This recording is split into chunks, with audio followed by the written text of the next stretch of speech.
Chapitre 5 – Conseil d'une chenille. La chenille et Alice se considérèrent un instant en silence. Enfin, la chenille sortit le houka de sa bouche et lui adressa la parole d'une voix endormie et traînante. « Qui êtes-vous » dit la chenille. Ce n'était pas là une manière encourageante d'entamer la conversation.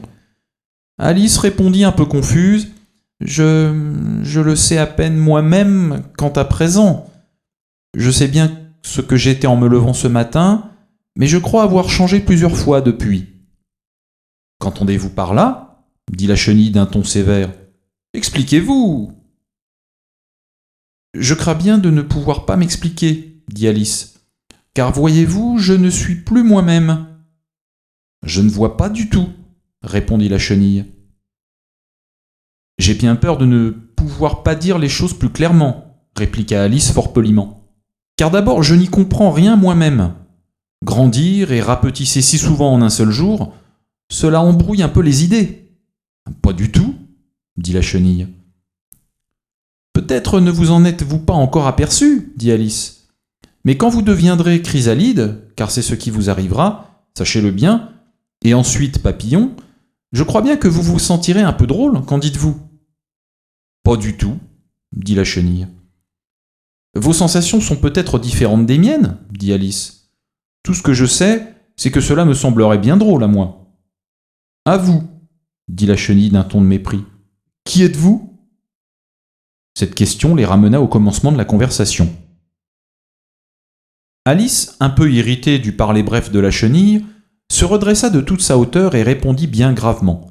« Et il me semble que vous devriez d'abord me dire qui vous êtes vous-même. »« Pourquoi ?» dit la chenille.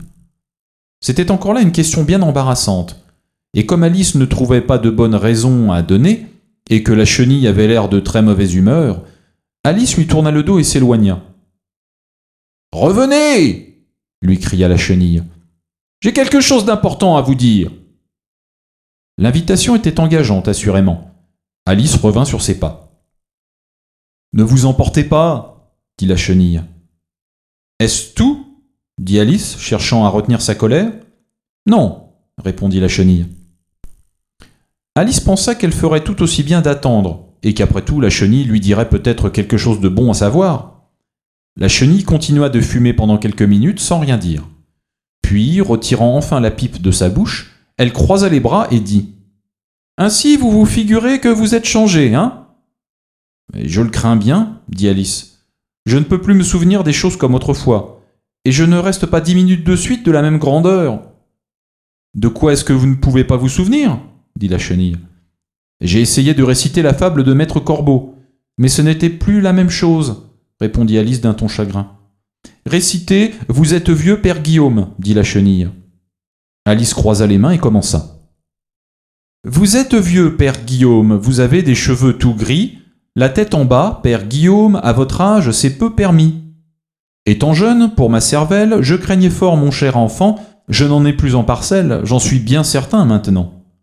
Vous êtes vieux, je vous l'ai dit, mais comment donc par cette porte, vous dont la taille est comme un muit, cabriolez-vous de la sorte ?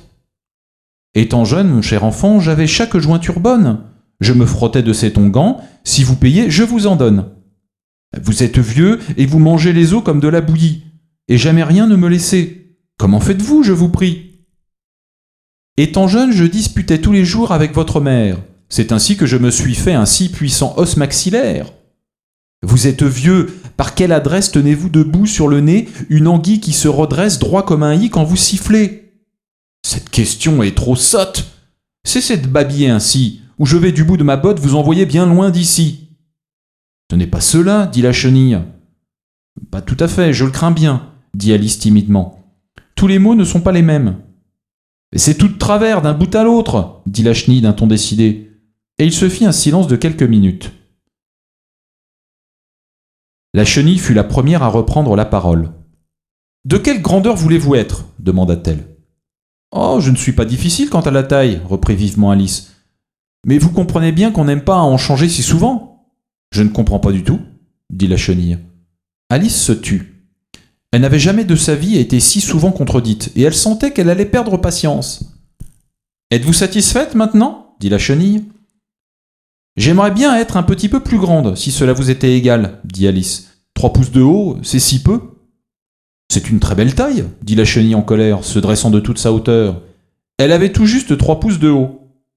Mais je n'y suis pas habituée, répliqua Alice d'un ton piteux, et elle fit cette réflexion.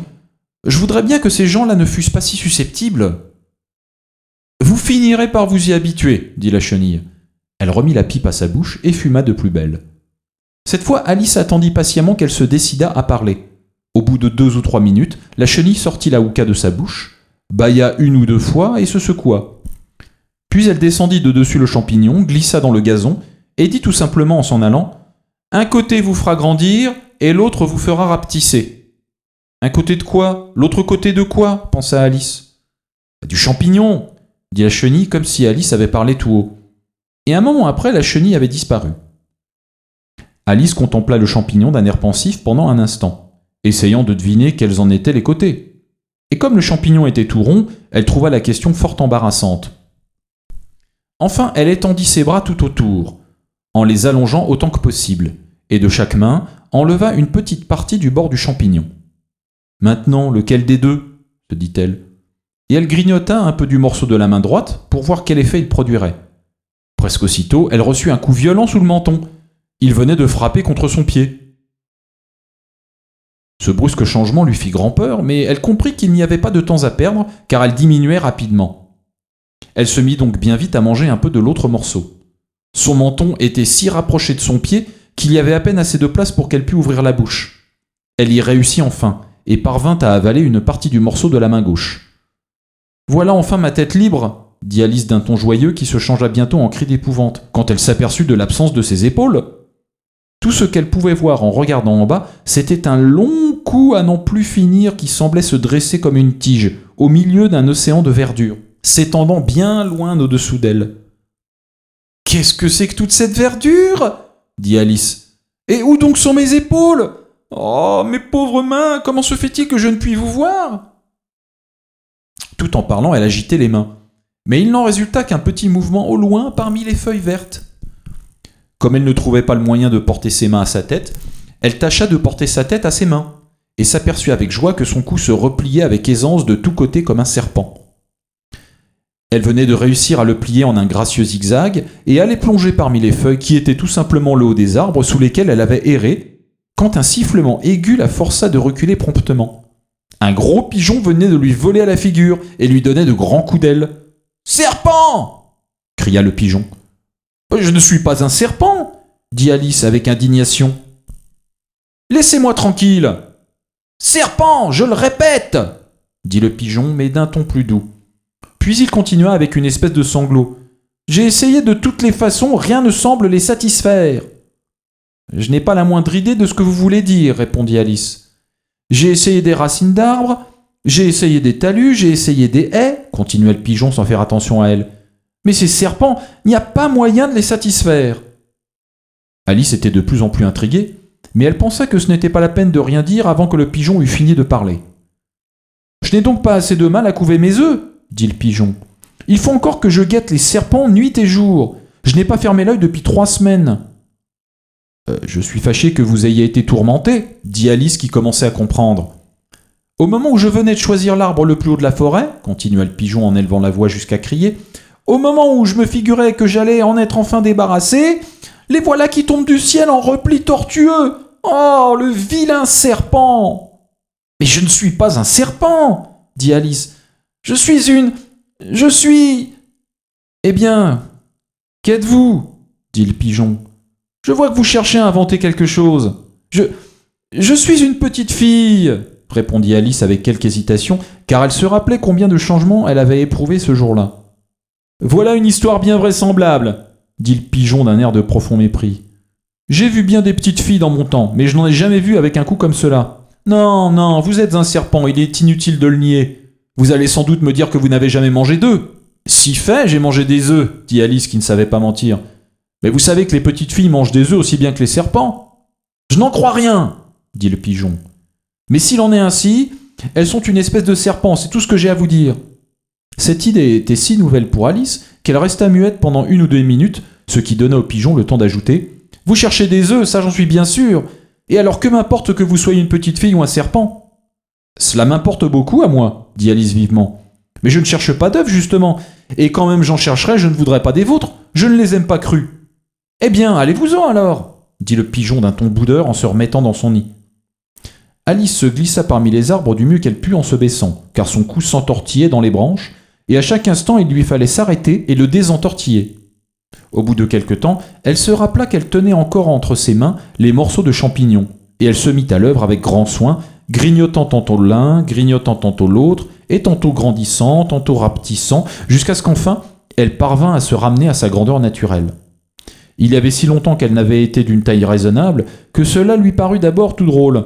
Mais elle finit par s'y accoutumer et commença à se parler à elle-même comme d'habitude. « Allons, voilà maintenant la moitié de mon projet exécuté. Comme tous ces changements sont embarrassants, je ne suis jamais sûr de ce que je vais devenir d'une minute à l'autre. Toutefois, je suis redevenu de la bonne grandeur. Il me reste maintenant à pénétrer dans ce magnifique jardin. Comment faire ?» En disant ces mots, elle arriva tout à coup à une clairière où se trouvait une maison d'environ 4 pieds de haut. Quels que soient les gens qui demeurent là, pensa Alice, il ne serait pas raisonnable de se présenter à eux grande comme je suis. Ils deviendraient fous de frayeur.